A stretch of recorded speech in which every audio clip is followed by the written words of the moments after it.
जय हिंद दोस्तों, मैं Vikas UGC NET second history paper faculty आप सभी का स्वागत करता हूं फिलोफोम पर। आई होप कि आप सभी अच्छे होंगे और आप सभी की तैयारियां अच्छी चल रही होगी। तो जुड़ जाइए एक बार, क्लास को फिर स्टार्ट करेंगे उसके बाद।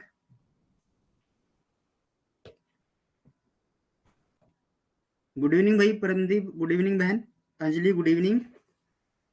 आप सभी को शुभ संध्या।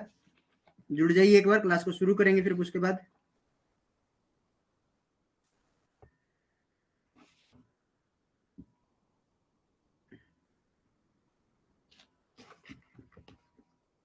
प्रिया कौशिक, गुड इवनिंग।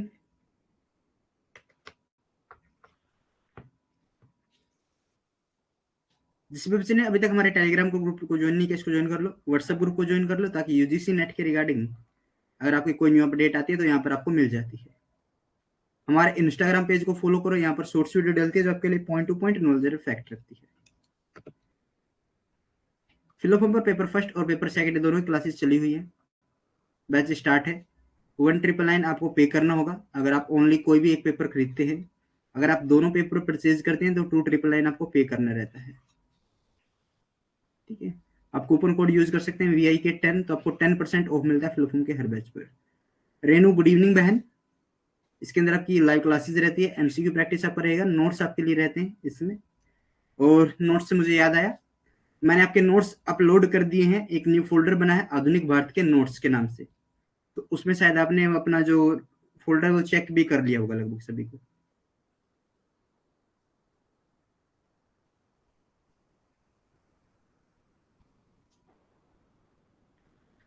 ठीक है, नोट्स मिल चुके हैं ना सभी को? कमेंट करना एक बार।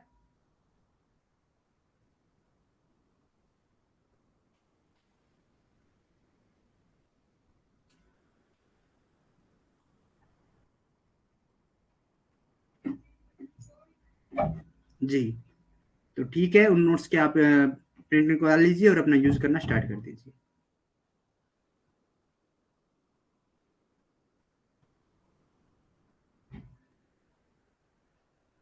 Good evening Sumitra, good evening बहन। तो शुरू करते हैं आज की क्लास हमारी। जो 1813 का जो चार्टर एक्ट था उसके साथ ही हमने वो क्लास को रखा हुआ था।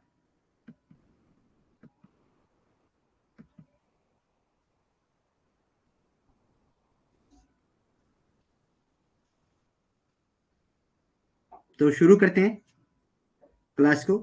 1833 का चार्टर अधिनियम गवर्नर जनरल को गवर्नर जनरल ऑफ इंडिया बना दिया गया, यानी जो बंगाल का गवर्नर जनरल था उसे क्या बना दिया गया, उसे भारत का गवर्नर जनरल बना दिया गया। और पहले गवर्नर जनरल ऑफ इंडिया बनने वाले थे, यानी पहले भारत के जो गवर्नर जनरल बने थे वो व्यक्ति थे विलियम बेंटिक।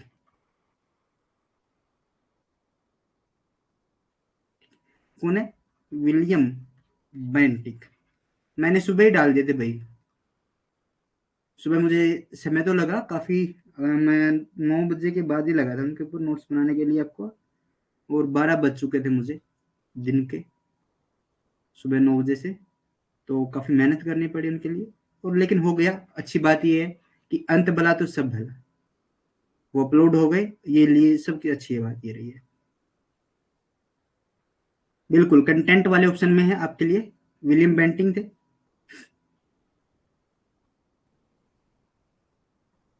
नहीं, क्यों नहीं मिला?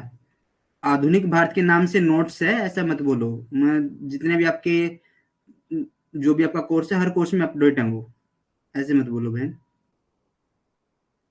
टीबी मैकाले को विधि सदस्य के रूप में जोड़ा गया था, कार्यकारिणी में मत देने का अधिकार नहीं था। देखो, जो टीबी मैकाले था, टीबी मैकाले, इसको क्या किया गया था, विधि सदस्य के रूप में, चौथे सदस्य के रूप में शामिल किया गया था। कौन से सदस्य के रूप में? फोर्थ सदस्य के रूप में इसको शामिल किया गया था, लेकिन ये वोट नहीं डाल सकता था। मैकाले कमीशन की सिफारिश के आधार पर भारत में शिक्षा का माध्यम अंग्रेजी बनाया गया था। जो मैकाले कमीशन था उसके चेक करती हूँ फिर से क्लास के बाद, बिल्कुल हाँ, जो मैकाले कमीशन था उसकी सिफारिश पर के आधार पर भारत में शिक्षा का जो माध्यम था वो क्या बनाया गया था, अंग्रेजी बनाया गया था। सरकारी नौकरी में भेदभाव को निषेधित कर दिया गया था। टीबी मैकाले ने शिक्षा का अध्युविस्पदन सिद्धांत या फिर छन छन के सिद्धांत या फिर ड्रेन थ्योरी दी थी, जिसमें समाज के अन्य वर्ग भी शिक्षा देने तय किया गया था।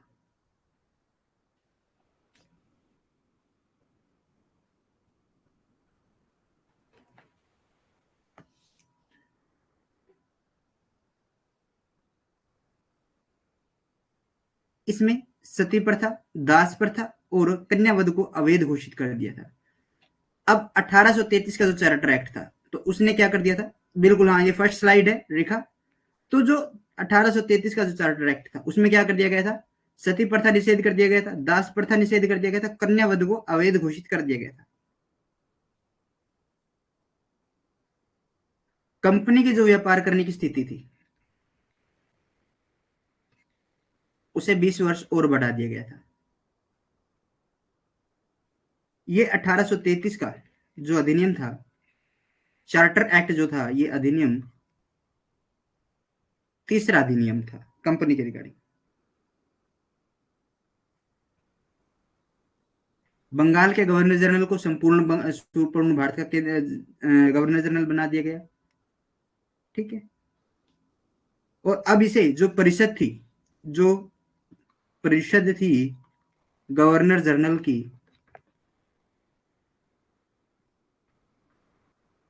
अब वो पूरे भारत के लिए, जैसे अब वो क्या करती है, पूरे भारत के लिए कानून बनाने का अधिकार उसे मिल गया था।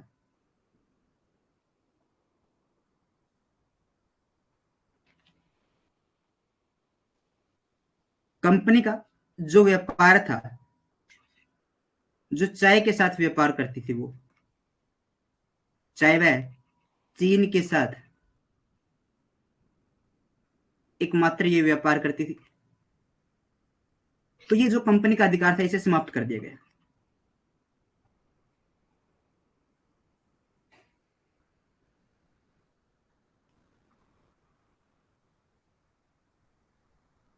समाप्त इसे कर दिया गया था। 1834 में ही एक विधि आयोग बनाया गया था लॉर्ड मैकाले की अध्यक्षता में।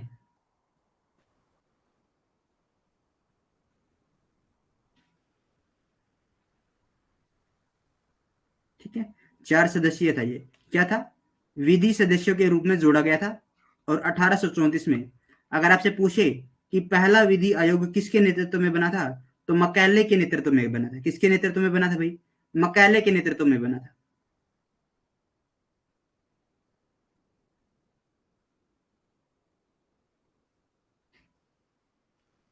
और ये जो मैकाले के माध्यम से सरकारी नौकरियों में भेदभाव को निषेधित कर दिया गया था। सरकारी नौकरी में भेदभाव नहीं होगा। कैसे? ना तो जन्म के आधार पर, ना ही धर्म के आधार पर, ना ही रंग के आधार पर, ना ही किसी भी प्रकार से कोई भेदभाव नहीं किया जाएगा। ये अधिनियम की धारा कौन सी थी? इस अधिनियम की धारा पूछी जाती है कई बार। ये अधिनियम की धारा 87 के तहत है। धारा 87 के तहत है कि सरकारी नौकरियों में कोई भेदभाव नहीं किया जाएगा। उन्हें अयोग्य नहीं ठहराया जाएगा जन्म के आधार पर या फिर मूल वंश के आधार पर कि वो भारत के हैं, कोई दूसरे वंश से हैं, इनके रिगार्डिंग।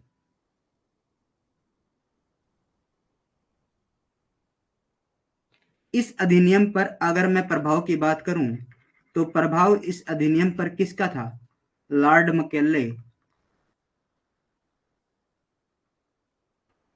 मैकाले और एक दो अन्य व्यक्ति थे, Jeremy Bentham plus James Mill. इन दो व्यक्तियों का भी इस अधिनियम के ऊपर पूरा प्रभाव था भाई। भारत के अंदर संवैधानिक निर्माण का क्या है? ये आंशिक संकेत है। भारत में संवैधानिक निर्माण का क्या है? ये आंशिक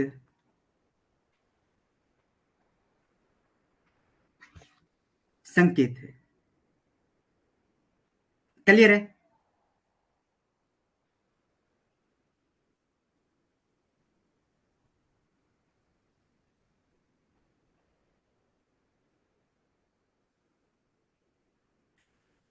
charter act 1833, the governor general of was made the governor general of India, the first governor general in of India was William Bentinck. ये क्वेश्चन ध्यान रख, देखो जब मैं आपको गवर्नर जनरल कराऊंगा तो ये एक्ट नहीं करूंगा क्योंकि वहां पर मैं इनको रिपीट नहीं करूंगा दोबारा से।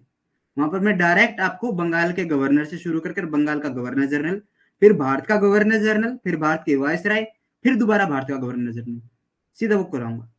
धारा 87 क्या कहती है? धारा अधिनियम की धारा 87, अधिनियम की धारा 87 क्या कहती है कि मूल वंश, जन्म स्थल, रंग भेदभाव से किसी को सरकारी नौकरी में अयोग्य सरकारी नौकरी में अयोग्य घोषित नहीं किया जाएगा।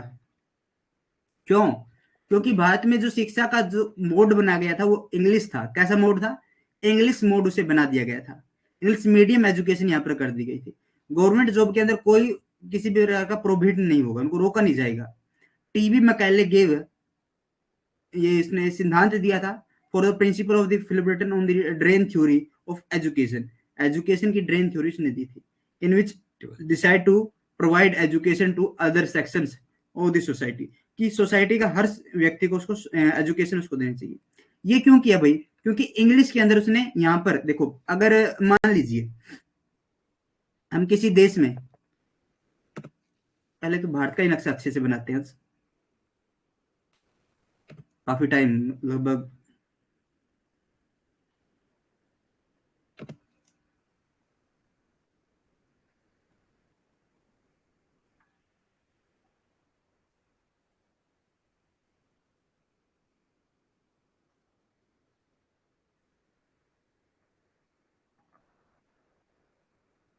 काफी समय बाद बनाया भाई ये नक्शा, क्योंकि मॉडर्न के अंदर ही जरूरत पड़ती है ज्यादातर। ठीक है, अब मान लीजिए कोई भारत का, कोई कंपनी आई भारत में, उसने व्यापार करना शुरू कर दिया।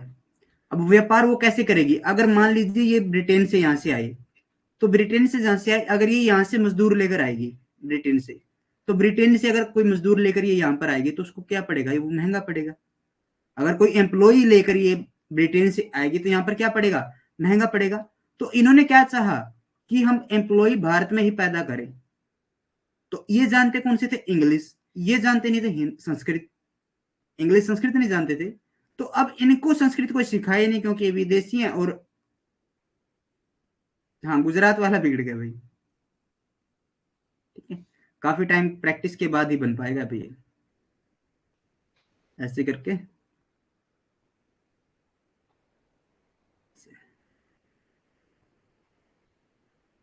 काफी बात प्रैक्टिस करनी होगी तब जाकर ये बन पाएगा,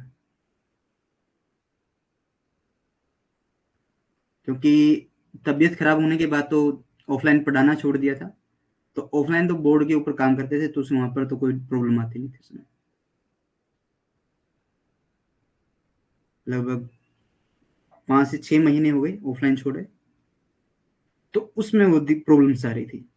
तो देखो, अब भारत के अंदर इन्होंने क्या सोचा कि एम्प्लॉय जो हम तैयार करें वो भारत के अंदर ही तैयार करें। तो इसलिए इन्होंने क्या किया, भारत के अंदर इंग्लिश सिखाना शुरू कर दिया। मीडियम क्या रखा? इंग्लिश रखा। ठीक है, तो भारत के अंदर इंग्लिश इन्होंने शुरू कर दी, एजुकेशन पॉलिसी इंग्लिश के अंदर शुरू कर दी। तो उससे क्या होने लगा, इनको क्लैरिकल मिलने लगे। क्लैरिकल क्या मिलने लगे? क्लैरिकल, इनको क्लर्क की जो जरूरत थी वो क्लर्क इनको मिलने लगे भारत में ही। In this the practice of sati, slavery and female solicitor were declared illegal।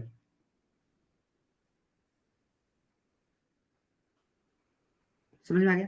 आगे चलते हैं। 1853 का चार्टर अधिनियम, बोर्ड ऑफ डायरेक्टर में सदस्यों की संख्या बढ़ाई गई। पीडब्ल्यूडी तथा सार्वजनिक निर्माण विभाग बनाया गया। सिविल सेवकों को, जो सिविल सेवकों की खुली भर्ती परीक्षा आयोजित करवाने का फैसला लिया गया। 1853 का जो चार्टर अधिनियम था, भारतीय द्वारा कंपनी में क्या हो गया, जो शासन की संपत्ति की मांग थी, वो गवर्नर जनरल लॉर्ड डलहौजी के द्वारा कंपनी के शासन में सुधार हुआ था। क्या हुआ था इस समय? लॉर्ड कौन थे? लॉर्ड डलहौजी के समय कंपनी के अंदर क्या हो गया, सुधार होना शुरू हो गया था। ठीक है, इस अधिनियम के तहत जो भी कानूनी कार्य थे उनको प्रशासनिक कार्यों के अलग रख दिया गया। यानी कानूनी कार्य यानी विधि कार्य और प्रशासनिक कार्य अलग अलग रख दिए गए। और इनका एक विधि निर्माण करने के लिए, यानी विधि निर्माण के लिए एक सदस्य है, यानी कितने सदस्य होने चाहिए भारत में, एक अलग से 12 सदस्यों की एक विधान परिषद बनाई गई। क्या नाम था इसका? All India legislative council.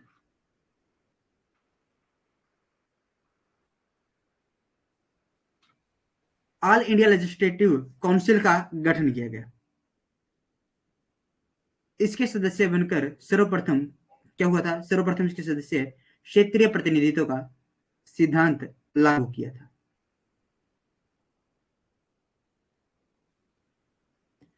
जो विधि सदस्य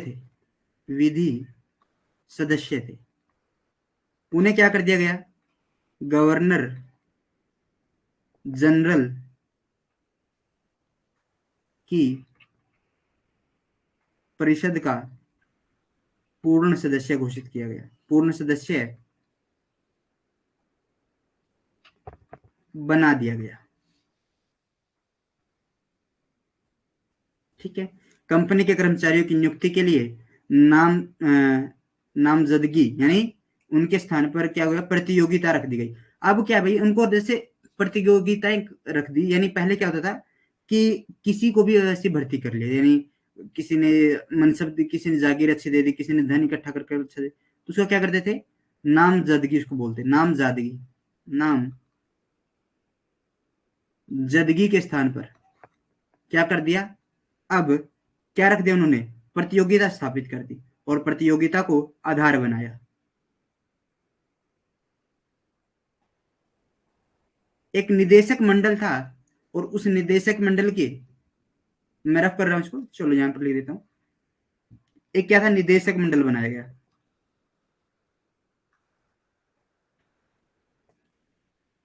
निदेशक मंडल के सदस्यों की संख्या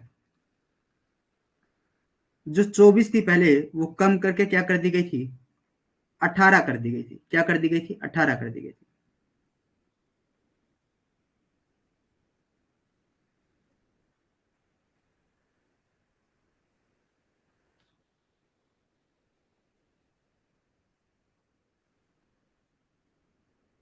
ठीक है। तो अब जितने भी वो आएंगे भाई, आगे जितनी भी चीजें हमारी आएंगी, अब आगे हमारे आएंगे अधिनियम, चार्टर, क्या होंगे, वो सिर्फ होंगे भारत सरकार अधिनियम, जो 1853 तक रहे। 1853 के बाद क्या आएंगे हमारे, 1800 भारत सरकार के अधिनियम अब आएंगे। हम चार्टर एक्ट तो नहीं पढ़ेंगे, उनको पढ़ेंगे भारत सरकार अधिनियम। क्लियर है? कमेंट करना एक बार, फिर उसके बाद आगे चलेंगे। विधि सदस्यों की संख्या, जो गवर्नर जनरल थे उसको, परिषद के जो विधि सदस्य थे उनको, जो गवर्नर जनरल थी, गवर्नर जनरल की जो परिषद थी उसमें पूर्ण सदस्य बना दिया गया। लॉर्ड डलहौजी इसमें वो थे, वायसराय थे। और गवर्नर जनरल जो थे इसमें लॉर्ड डलहौजी थे, गवर्नर जनरल थे भाई लॉर्ड डलहौजी इसमें थे। और प्रशासनिक और विधि सदस्यों की अलग अलग वो बना दी गई, दो भागों में बांट दिया। विधि निर्माण के लिए 12 सदस्यों की एक विधान परिषद नियुक्त की, जिसे ऑल इंडिया लेजिस्लेटिव काउंसिल बोला गया। जो सदस्यों की संख्या थी, निदेशक मंडल जो था उसकी संख्या 24 से घटाकर 18 कर दी गई थी। ये बात आपको ध्यान में रखनी है। पीडब्ल्यूडी तथा सार्वजनिक निर्माण विभाग की स्थापना की गई थी। डलहौजी के टाइम पे ही ट्रेन चली थी पहली। ठीक है, डलहौजी के टाइम पर ही पहली ट्रेन भारत के अंदर चलेगी थी। The charter act 1853, the number of members on the in the board of director was increased. PWD and public work department was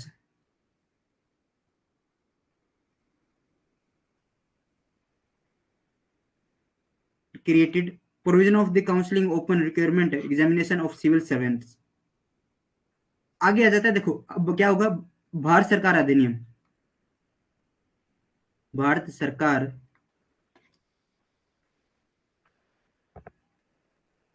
अधिनियम अब नाम दे दिया जाएगा 1858। 1857 की क्रांति के बाद ईस्ट इंडिया कंपनी का शासन समाप्त हो गया। समाप्त करके भारत का शासन सीधे ब्रिटिश ताज के अधीन चला गया। तो ब्रिटिश ताज के अधीन कब चला गया था? 1858 में। लॉर्ड पार्मस्टेन, इस समय लॉर्ड पार्मस्टेन 12 फरवरी 1858 के अंदर भारत में दोहरे शासन से जो दोष व्यापत है, उस दोष को व्यापत को कम करने के लिए, कुरीतियों को दूर करने के लिए क्या करते हैं? एक विधेयक संसद के सम्मुख प्रस्तुत करते हैं। कुछ कारणों से लॉर्ड पार्मस्टन क्या कर देते हैं? अपना त्याग पत्र दे देते हैं, त्याग पत्र दे देते हैं। इनके बाद लॉर्ड डर्बी प्रधानमंत्री बनते हैं।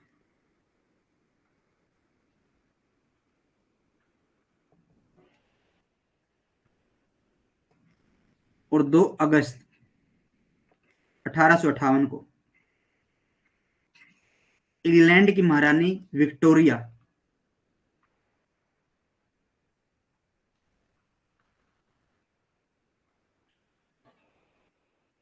के हस्ताक्षर के बाद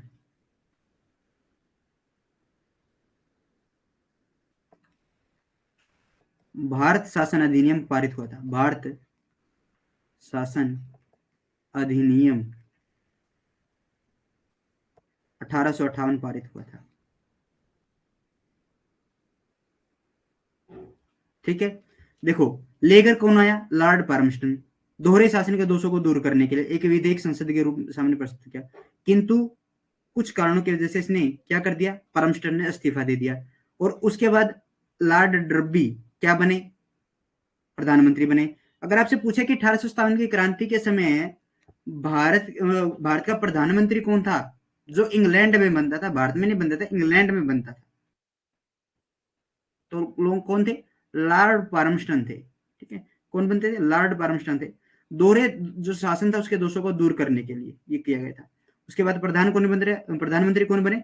लॉर्ड डर्बी बने। लॉर्ड डर्बी ने 2 अगस्त 1858 को विक्टोरिया, महारानी विक्टोरिया के हस्ताक्षर करवाए और इस अधिनियम को पारित कर दिया।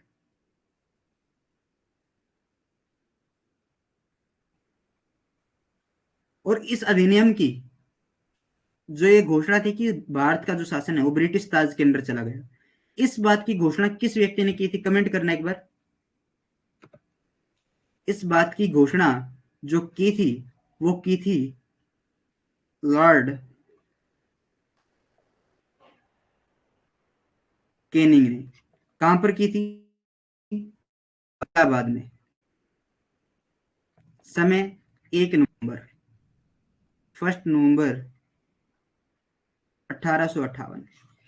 ये याद रखना भाई।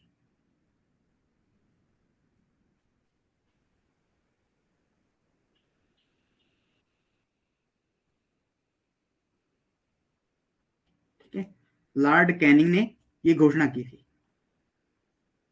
गवर्नर जनरल ऑफ इंडिया को अब क्या बना दिया गया? वायसराय दे। देखो 1833 के अंदर क्या बनेगा? 1853 के अंदर क्या बनेगा? भारत 1833 के अंदर क्या बनेगा? भारत का गवर्नर जनरल बनेगा। और 1858 को क्या बनेगा? भारत का वायसराय बन जाएगा। लॉर्ड कैनिंग भारत के पहले वायसराय बने थे। एक भारत सचिव का पद सृजित किया गया जिसकी कार्यकारिणी सदस्य की संख्या 15 सदस्य रखे गए, 7 मनोनीत और 8 निर्वाचित जिसमें सदस्य रखे गए थे। और भारत सचिव की सहायता के लिए एक परिषद रखी गई थी जिसकी कार्यकारिणी सदस्यों की संख्या में, इसकी परिषद जो होती थी, ये उसकी बात करें, उस परिषद में क्या होगा? 15 सदस्यों की एक परिषद इसमें रखी जाती थी जिसमें 7 मनोनीत और 8 निर्वाचित रहते हैं। बोर्ड ऑफ डायरेक्टर एवं बोर्ड ऑफ कंट्रोल को समाप्त कर दिया गया था। बोर्ड ऑफ डायरेक्टर्स और बोर्ड ऑफ कंट्रोल को क्या कर दिया गया था? समाप्त अब कर दिया गया था। ठीक है, शासन के इस भाग को, शासन के इस भाग को, यानी भारत सचिव और भारत परिषद को मिलाकर।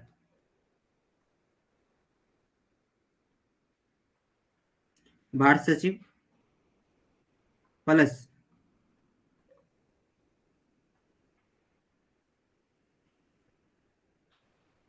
परिषद को मिलाकर गृह सरकार कहा गया।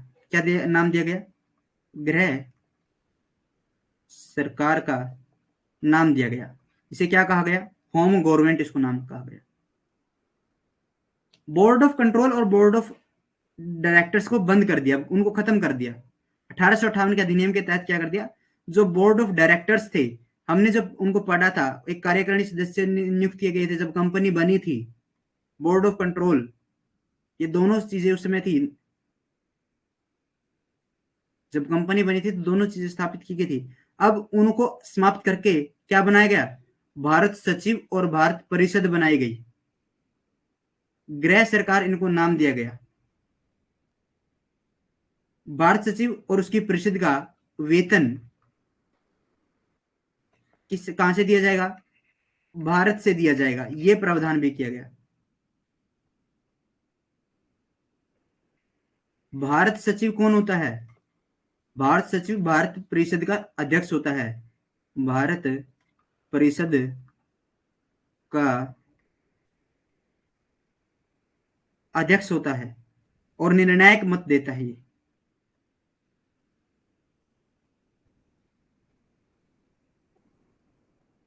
भारतीय गवर्नर जनरल को क्या बना दिया गया? भारत का वायसराय बना दिया गया।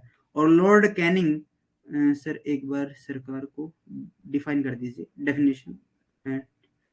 बिल्कुल भाई, देखो भारत सचिव यहां पर कौन बनाया है? एक तो भारत सचिव बना दिया।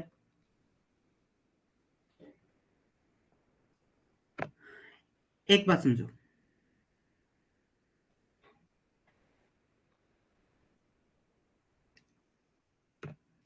ये इंग्लैंड की महारानी है भाई।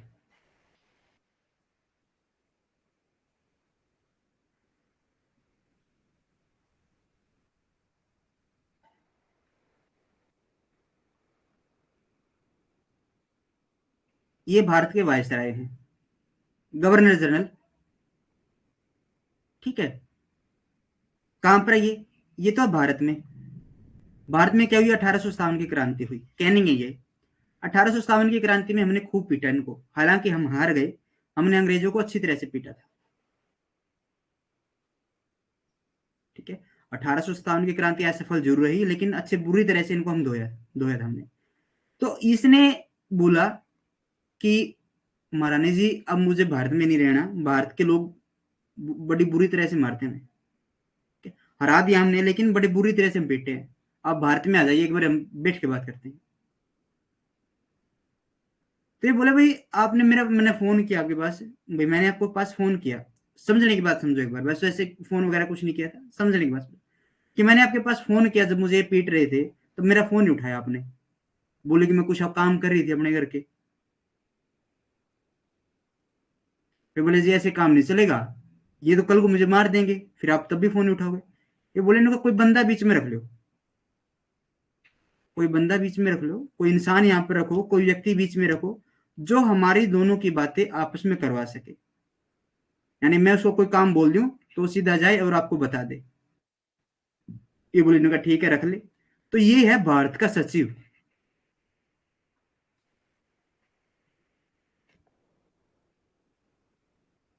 ठीक है, भारत का सचिव था।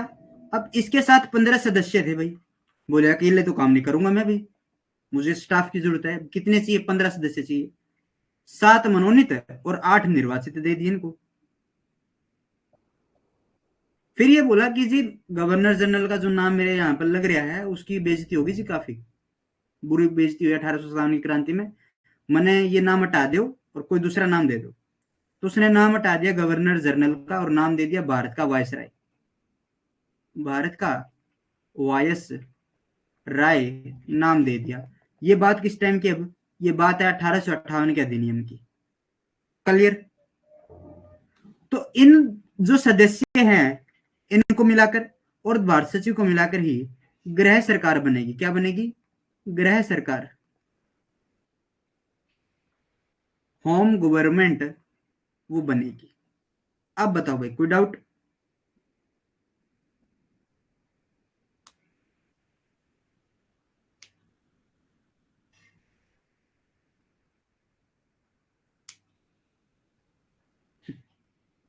Thank you. ऑल क्लियर, चलो गुड।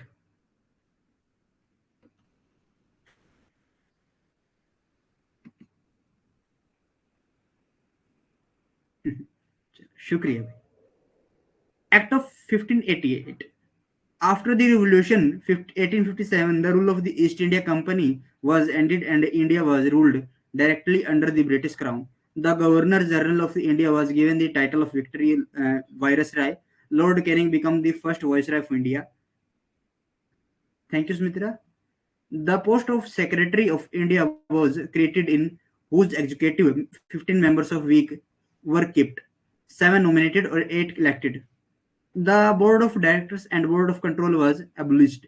उसको जो क्या कर दिया गया था, बंद कर दिया गया था। भारत परिषद जो थी वो एक विधायी संस्था बना दी गई थी। क्या थी? भारत परिषद क्या थी? अब भारत परिषद जो थी विधायी संस्था थी, विधायी संस्था बना दी गई थी।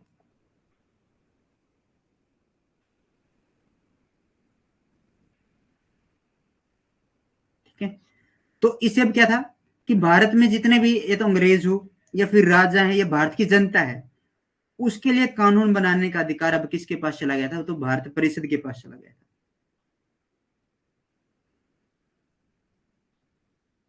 और गवर्नर जो वायस राइस में था, गवर्नर जनरल, वो भारत का सॉरी एक मिनट भाई, ये उसमें आएंगे जो 1861 का जो अधिनियम आएगा, ये उसमें बातें आएंगी, जो परिषद अधिनियम आएगा उसमें हो जाएंगी। बस इतनी यहाँ पर चीजें देखो। भारत सचिव चार्ल्स वुड को बनाया गया था। भारत सचिव, पहला भारत सचिव किसे बनाया गया था? चार्ल्स वुड को बनाया गया था। इन्होंने शिक्षा के प्रचार प्रसार के लिए वुड डिस्पैच दिया था, जिसमें प्राथमिक शिक्षा मातृभाषा में देना निर्धारित कर दिया गया था कि एक तो भाई बेसिक एजुकेशन दे दी जाए, और बेसिक एजुकेशन भी किस में दी जाए? हिंदी के अंदर दी जाए। इसलिए वुड डिस्पैच को शिक्षा का मेघना काटा कहा जाता है। बंबई, कलकत्ता और मद्रास में विश्वविद्यालयों की स्थापना की जाएगी।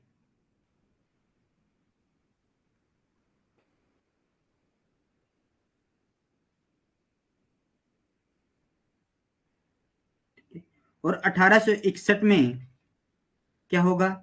1861 में जेम्स, एक, ये बताओ मुझे, भारत का पहला बजट बजट प्रस्तुत किया जाएगा तो वो किसने किया था? वुड का डिस्पैच को कहा जाता है भाई। वुड डिस्पैच जो है ना, मैं हायर एजुकेशन, आपको जब एजुकेशन के अंदर अदर एक्टिविटीज में आपको कराऊंगा, चिंता मत करना, हंटर आयोग से लेकर वुड का डिस्पैच हर आयोग आपको करवाऊंगा।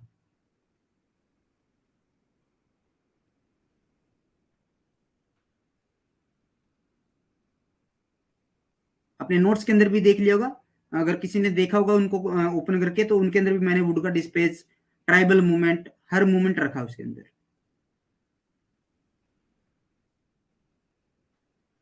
वो भी चीज आती है तो समय के साथ अच्छी लगती है। अगर मैं यहाँ पर आपको वायसराय लिखवा दूं तो ये चीजें आप भूल जाओगे। अगर वायसराय के साथ इन चीजों को जोड़कर चलूं तो फिर आप भूल जाओगे। हाँ, इतनी चीजें तो मैं करवाऊंगा कि पहला प्रथम कौन बना, दूसरा कौन बना। अधिनियम हम वहां पर नहीं करेंगे, हम सिर्फ वायसराय करेंगे, और वायसराय के समय हुई घटनाओं के बारे में देखेंगे। कई बार क्या होता है कि वायसराय का नाम दे देते हैं, घटना का नाम देते हैं, और पूछ लेते हैं निम्नलिखित में से कौन सा वायसराय था, या फिर कूट का मिलान देते हैं कि कूट दे देते हैं कि 1842 का जो अगस्त प्रस्ताव आया था, उसमें भारत का जो वायसराय था वो कौन था? लॉर्ड लिथिनगो। ठीक है, तो इस प्रकार से वो चीजें दे देते हैं उसके अंदर।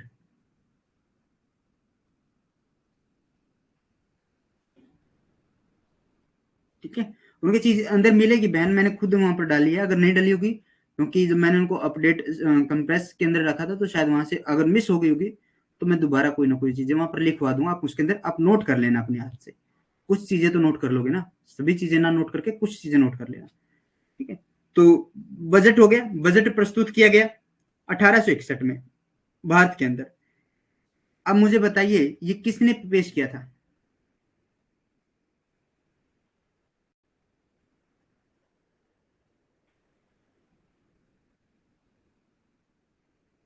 भारतीय उच्च न्यायालय अधिनियम 1861 व भारतीय असैनिक सेवा अधिनियम 1861 अधिनियम 1861 पारित किए गए थे इस समय। 1800 जो 58 का ये जो एक्ट था, इसके अंदर क्या कुछ किया गया था कि एक तो भारतीय उच्च न्यायालय अधिनियम 1861 पारित किया गया था, एक भारतीय असैनिक सेवा अधिनियम 1861 पारित किया गया था। मुझे इसका ऑप्शन बजट का आंसर नहीं मिला भाई अभी तक। 1861 में सर्वप्रथम जेम्स विल्सन ने James Wilson James Wilson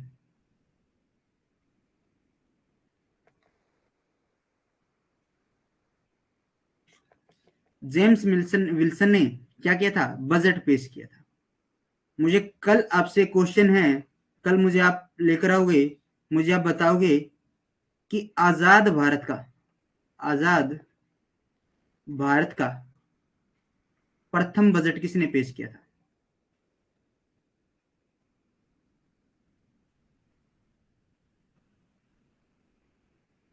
Charles Wood was made the Secretary of the State India. He gave the Wood Dispatch for the promotion of education, in which it was prescribed to provide primary education in the mother tongue. That is why Wood Dispatch has been called Magna Carta education. Universities were established Bombay, Kolkata and Madras. यहाँ पर जो Kolkata Bombay universities थी उनको establish यहाँ पर किया गया था यूनिवर्सिटीज को। 1861 का भारत शासन अधिनियम, भारत की राजधानी कलकत्ता में केंद्रीय विधान परिषद बनाई गई थी। जो भारत की राजधानी कलकत्ता थी, उस कलकत्ता में केंद्रीय विधान परिषद बनाई गई और इस वायसराय को या फिर गवर्नर जनरल की कार्यकारिणी में अतिरिक्त सदस्यों की संख्या 6 से 12 के मध्य रखी गई थी कि अब जो भी गवर्नर जनरल या वायसराय है तो वो क्या करेगा, अपनी जो कार्यकारिणी सदस्य की संख्या है वो 6 से और 12 के बीच में रख लेगा। विधि करने का उसको अधिकार दे दिया गया कि आप 6 से 12 के बीच में अपने सदस्य बढ़ा सकते हो। बंबई, मद्रास और कलकत्ता में हाईकोर्ट की स्थापना की गई थी। वायसराय को अध्यादेश जारी करने का अधिकार दे दिया गया था कि 6 माह से अधिक लागू नहीं रह सकता। जो 6 माह से अधिक लागू नहीं रहेगा, लेकिन वायसराय अध्यादेश जारी कर देगा। विभागीय वितरण प्रणाली लागू की गई लॉर्ड कैनिंग के द्वारा। विभागीय वितरण प्रणाली की विभागों का बंटवारा किया गया।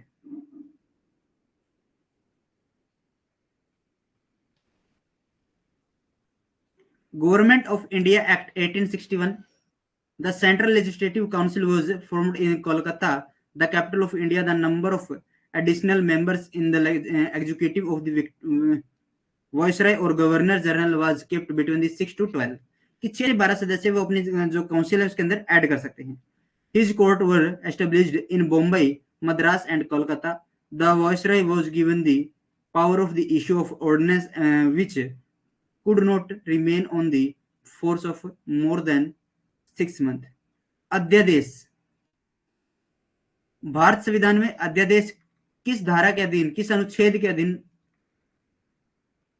किए जाते हैं भाई अध्यादेश?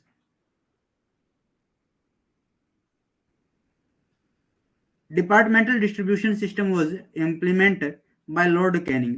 ये क्वेश्चन भी लेकर आना है, ठीक है। अध्यादेश किस अनुच्छेद के अधीन शुरू किए जाते हैं? अब आ जाता है भारत शासन अधिनियम या भारत परिषद अधिनियम 1892। 1885 में क्या होता है, कांग्रेस की स्थापना के बाद सुधारों की मांग निरंतर तीव्र होती चली गई और अप्रत्यक्ष निर्वाचन पद्धति का प्रारंभ हो किया गया। अर्थात बड़े उद्योगपति, जमींदार, व्यापारी और गैर सरकारी सीटों के लिए चुनाव लड़ सकते थे। बजट पर बहस करने का अधिकार दे दिया गया, लेकिन मत देने का अधिकार नहीं दिया गया था। 1892 के अधिनियम के तहत क्या कर दिया गया कि आप बजट के ऊपर बहस तो कर सकते हैं, लेकिन प्रश्न पूछ सकते हैं, बहस कर सकते हैं, लेकिन उसके ऊपर मत नहीं दे सकते।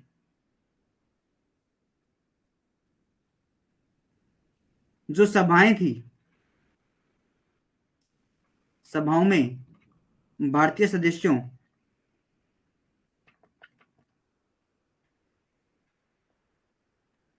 की संख्या में वृद्धि हुई। बिल्कुल, राष्ट्रपति करता है। वेरी गुड सुमित्रा, अच्छी तैयारी है बहन, आप निश्चित ही अपने लक्ष्यों को प्राप्त करोगे।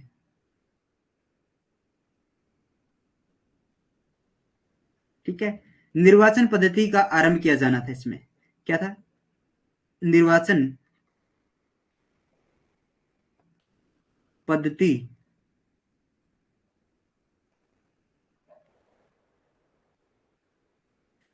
निर्वाचन पद्धति का आरंभ होना इस अधिनियम की प्रमुख व्यवस्था विशेषता थी।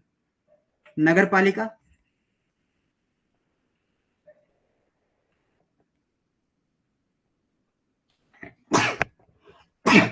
माफी चाहेंगे।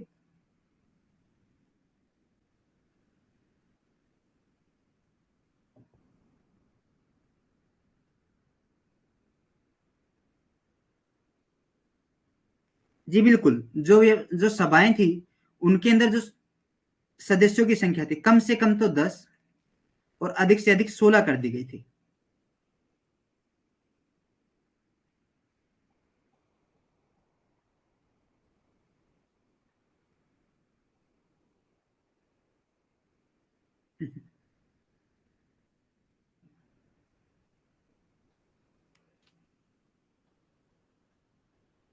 ठीक है, और क्या कर दिया गया था? जो जिला बोर्ड है, जो विश्वविद्यालय है या फिर वाणिज्य मंडल है, उनके अंदर अप्रत्यक्ष रूप से निर्वाचित किए जाते थे कुछ सदस्य, जैसे जो प्रांतीय परिषद के गैर सरकारी सदस्य थे। इसको रफ कर देते हैं। प्रांतीय जो परिषद है,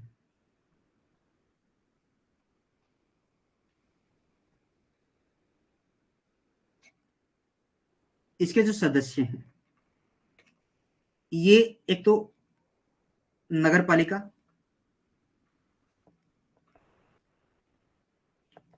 और नगर पालिका के साथ जिला बोर्ड और वाणिज्य मंडल द्वारा अप्रत्यक्ष रूप से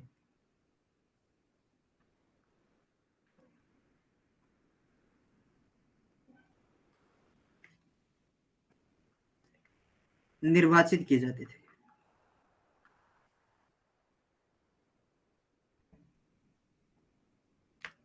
क्लियर है? अब देखो 1909 का मार्ले मिंटे सुधार।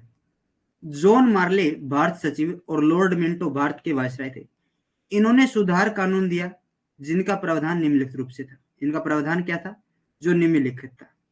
मुसलमानों को सांप्रदायिक निर्वाचन क्षेत्र दिया गया और एसपी सिन्हा को वायसराय या गवर्नर जनरल की कार्यकारिणी में शामिल किया गया। एसपी सिन्हा को वायसराय या फिर गवर्नर जनरल की जो कार्यकारिणी में शामिल किया गया था। और क्या किया गया था? मुसलमानों को अलग से चुनाव लड़ने का अधिकार उन्होंने दे दिया गया था।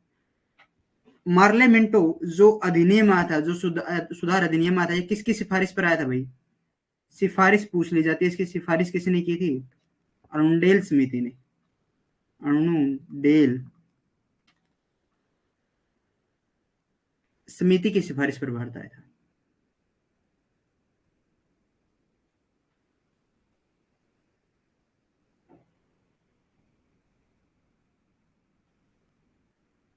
और अरुणडेल समिति की रिपोर्ट के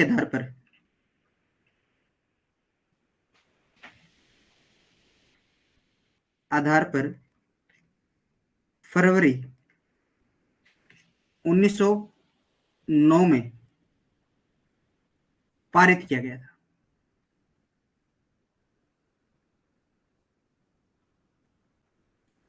इसमें जो केंद्रीय विधान परिषद थी, इसके सदस्यों की संख्या 16 से बढ़ाकर कितनी कर दी? 60 कर दी गई थी। कितनी कर दी गई थी भाई? 60 इसमें कर दी गई थी। ठीक है। व्यवसायिक और सांप्रदायिक प्रतिनिधि प्रणाली इसमें लागू कर दी गई थी।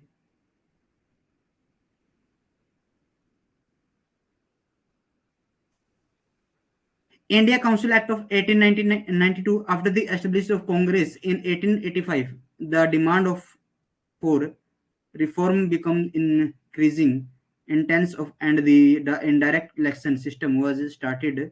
That is, big industrialist, landlord, and businessmen can contact election for non-government seats, given the right to debate the budget, but did not have the right to vote.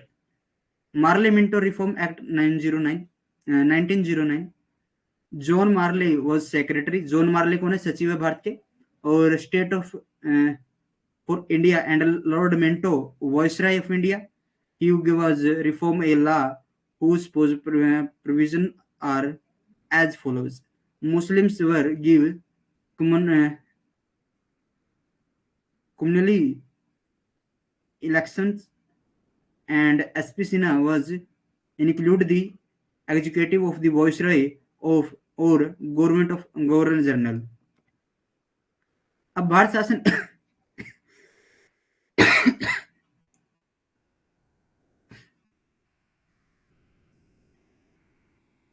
1919 का भारत शासन अधिनियम, इसमें मॉन्टेग्यू चेम्सफोर्ड सुधार कानून भी कहा जाता है। इसकी घोषणा 20 अगस्त 1917 से प्रारंभ की गई थी। इसके प्रावधान निम्नलिखित थे। प्रांतों में द्वैध शासन प्रारंभ हो गया था। जनक की अगर मैं बात करूं तो लियोन कार्टिस विश्व का प्रारूप 2 भागों में इसने बांट दिया था। इसका जनक कौन था? इसका जनक यानी प्रांतों में द्वैध शासन का जनक लियोन कॉर्टिस था, और विश्व का प्रारूप 2 भागों में बांट दिया गया था।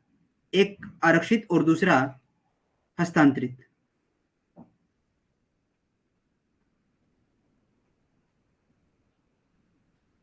आरक्षित विषयों पर गवर्नर जनरल और उसकी कार्यकारिणी का शासन था, जो किसी के प्रति उत्तरदायी नहीं था। इसमें प्रमुख विषय थे रक्षा, वित्त, जेल, पुलिस, विदेशी संबंध, ईसाइयों के कानून, अंग्रेजी शिक्षा, सिंचाई आदि रखे गए थे। जैसे स्थानीय शासन, मनोरंजन, कृषि, सहकारिता और पर्यटन।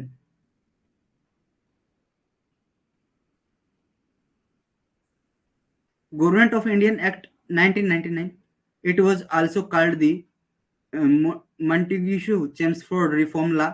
It announced started from 20 August 1977, whose provisions were all as follows. The rules started in the province Father Loyan Cartes. The format of subject was divided into 2 parts. जो सब्जेक्ट के विषय थे उनको 2 भागों में बांट दिया गया था। Reserved or transferred. The reserved subject were ruled by the governor general and his executive, which was not answerable to anyone. Major topic covered in it were defense, finance, prison, police, foreign relations, Christian law, English education, irrigation, etc. Like that, local governance, entertainment, agriculture, corporation and tourism इसके under थे। भारत में द्विसदनीय विधायिका बनाई गई, जिसका एक सदन केंद्रीय विधानसभा थी, जिसमें 104 निर्वाचित और 41 मनोनीत सदस्य थे। तो दूसरा सदन राज्य परिषद रखा गया, जिसकी सदस्य संख्या 60 रखी गई। इसमें भी मनोनीत 27 एवं निर्वाचित 33 सदस्य थे। ब्रिटेन में एक हाई कमिश्नर का पद सृजित किया गया। राष्ट्रमंडल देशों के साथ मिलकर कमिश्नर की नियुक्ति की जाती थी। भारत इसका सदस्य 1949 में बना था। फेडरल लोक सेवा आयोग का गठन। ए bicameral legislative was created in India, on the which was the central legislative assembly, which had 104 electric and 14 one nominated members. उसके बाद जो स्टेट काउंसिल थी उसके अंदर 60 रख दिया गया था। 60 के अंदर भी 27 तो नॉमिनेटेड थे और 33 इलेक्टेड थे। A post of high commissioner was created in Britain. The जो commissioner is appointed in collaboration with the Commonwealth countries. राष्ट्रमंडल जो कंट्रीज थी उनके अंडर इसको बनाया जाता है। India become its member 1949। अरे 1949 के अंदर तो हाँ ठीक ठीक फेडरल एक कमर्शियल बनाया गया था। महिलाओं के सीमित क्षेत्रों में मतदान डालने का अधिकार दे दिया गया था। सांप्रदायिक निर्वाचन का विस्तार किया गया था। यह अधिनियम 1 अप्रैल 1921 में प्रारंभ हुआ और 1 अप्रैल 1937 तक रहा। बाल गंगाधर तिलक ने इसे बिना सूरज का अंधेरा कहा है। इसकी समीक्षा के लिए 10 साल बाद एक रॉयल कमीशन का गठन का प्रावधान किया गया था। भारत शासन अधिनियम 1935। 1928 की नेहरू रिपोर्ट और 1929 के लाहौर अधिवेशन पूर्ण स्वराज्य की मांग और 1930, 31, 32 तीनों गोलमेज सम्मेलन, इन सभी को ध्यान में रखते हुए भारत शासन अधिनियम 1935 पारित किया गया था, लाया गया था। इसकी प्रमुख विशेषताएं थी, इसमें प्रस्तावना का अभाव था, प्रांतों में द्वैध शासन हटाकर केंद्र में लाया गया था। Government of India act 1935, Nehru report of 1928, 1909 Lahore session, demand of complete independent, 1930, 31, 32, 3 round table conference. Keeping all this in mind, the Government of India Act 1935 was brought. Its main features are as follows. It lacked of preface. ये क्या था कि जो प्रस्तावना थी उससे इसके अंदर लैक था। Dual rule was removed from the province and imposed at the centre. जो केंद्र थे उनके अंदर जो द्वैध शासन था उसको समाप्त करके सॉरी जो प्रांतों में द्वैध शासन था उसको समाप्त करके केंद्र के अधीन शासन कर दिया गया था। भारत कैसा है? भारत की शक्ति विकेंद्रीयकरण है, क्योंकि भारत में क्या है, राज्य के अंदर सरकारें बनती है और फिर एक सेंट्रल लेवल पर सरकार बनती है। केंद्र एवं राज्यों के मध्य शक्तियों का विभाजन 3 सूचियों में किया गया था। केंद्र के अंदर जो सूची थी वो 97 विषय उसके पास थे।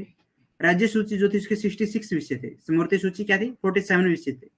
फेडरल सर्वोच्च न्यायालय की स्थापना की गई थी, जो अपील का सर्वोच्च न्यायालय नहीं था। इसके विरुद्ध अपील लंदन की प्रीवी काउंसिल में संभव थी। रिजर्व बैंक ऑफ इंडिया की स्थापना का प्रावधान किया गया था। उत्तरदायी शासन का विकास किया गया था। जो रिजर्व बैंक ऑफ इंडिया वैसे की स्थापना 1935 के अंदर की गई थी, 1 अप्रैल 1935, और 1949 को इसका राष्ट्रीयकरण किया गया था। ठीक है।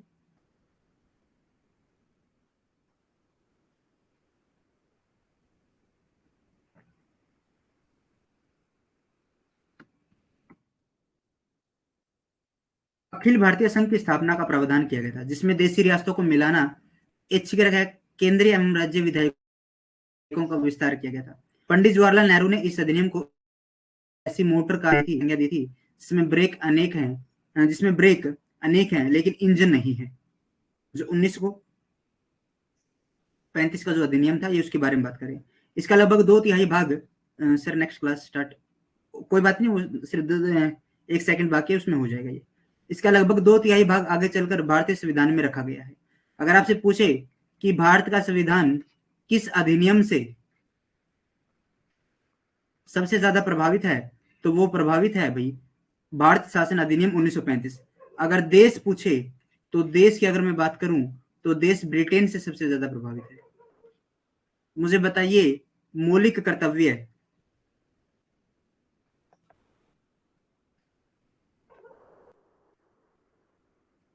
हमने कहां से लिए हैं? कमेंट कीजिए एक बार। जो मौलिक कर्तव्य हैं वो हमारे किस देश से लिए गए हैं?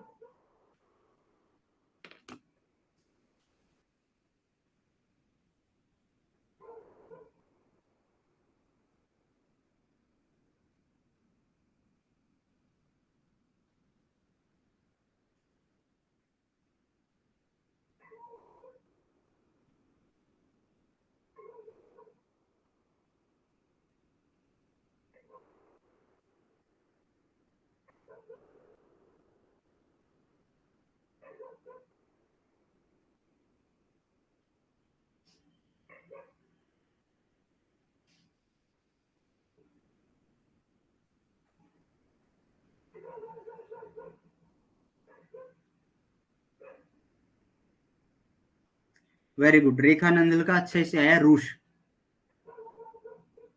बिल्कुल सुमित्रा। अब देखो इसकी ट्रिक देखो, हमारा कर्तव्य क्या है,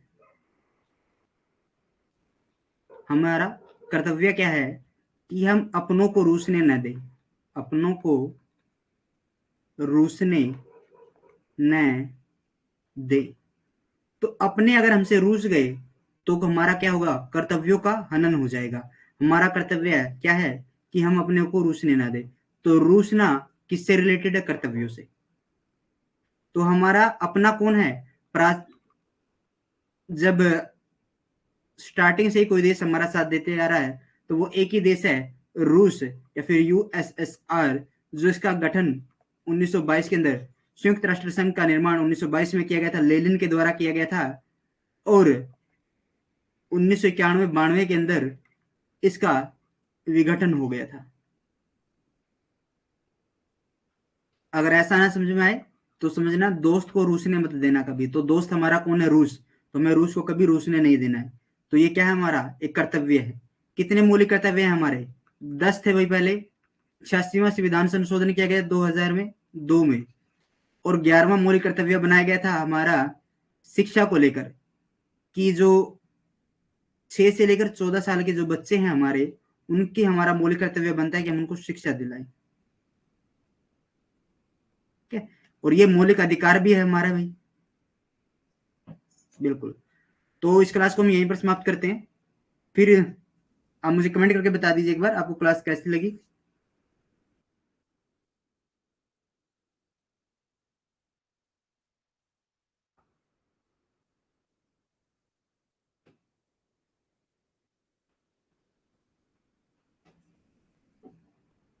कल एक क्लास शुरू होगी हमारी, और एक क्लास के अंदर ही हमारा ये कंप्लीट हो जाएगा, बचा हुआ जितना भी है।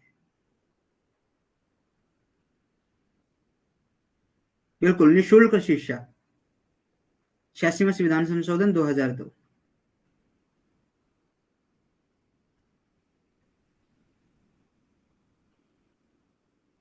Thank you Rekha, thank you बहन,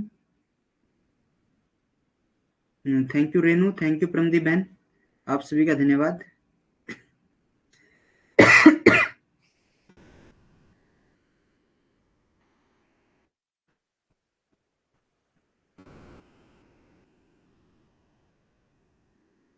तो इस क्लास को हम यहीं पर समाप्त करते हैं। फिर मिलेंगे एक नए अध्याय के साथ, कुछ नए तथ्यों के साथ। तब तक के लिए जय हिंद, जय भारत।